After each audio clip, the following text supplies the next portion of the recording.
No niin, tervetuloa tänäänpäiväiseen videoon. Meillä olisi tänään pönttöpäivitys, täällä taas linnunpönttöpäivitys. Meillä on täällä uusi asukas. Siinä se lens, se oli nimeltään Pikkuvarpunen.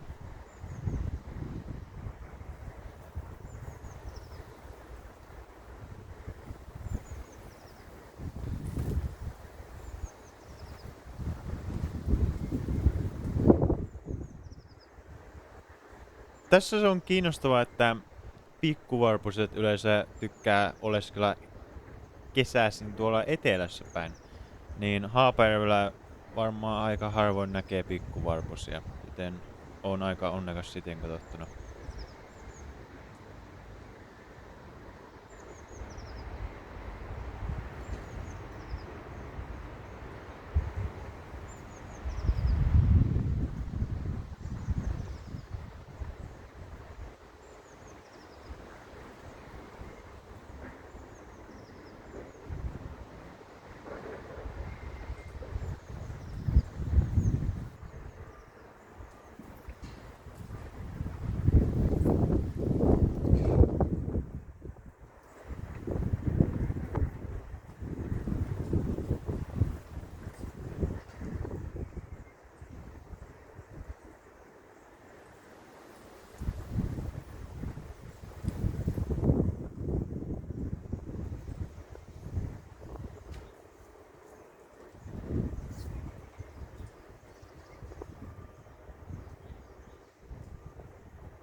No niin, tässä taas kohta nähdään, miten iso ero pikkuvarpus koiralla ja naaralla on. Niin juonenpaljastus, niissä ei ole minkäänlaista eroa. Noin uros ja naaras tossa hypiskelee niinku koko ajan tässä videon aikana, niin tää on hyvä, tässä voi arvailla, että kumpi on nyt sisällä, onko se uros vai naaras.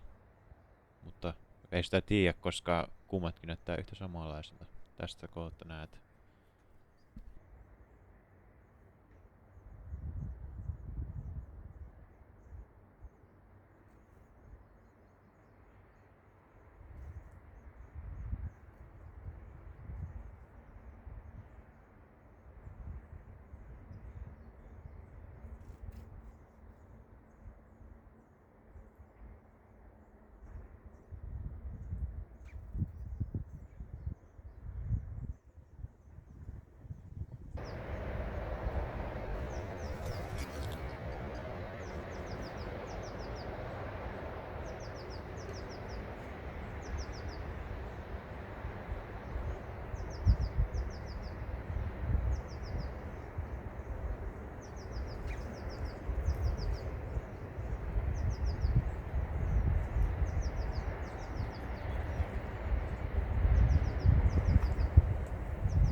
Mä muistan, mä ekan kerran laitan tän pöntön tänne, niin mä en tiedä oliko se niinku yksi se pikkuvarpunen silloin, että vai oliko ne tullut kahdestaan tänne Pohjois-Pohjanmaalle, sitten valinnut vaan ton pöntön niinku satunnaisesti.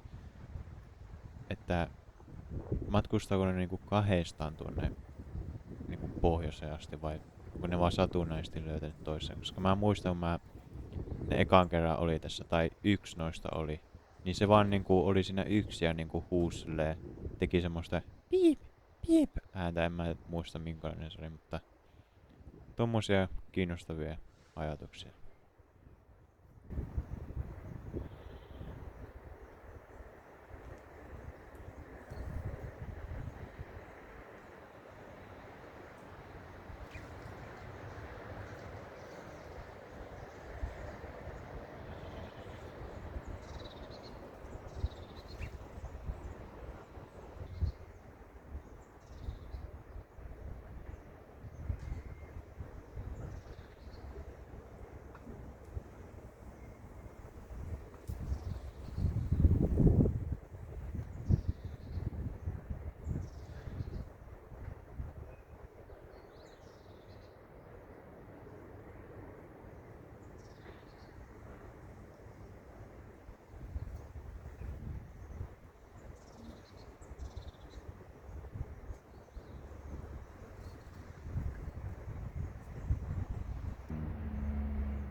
No niin, kiitos kun katsoit tämän videon. Laita tykkäys ja tilaa kanava.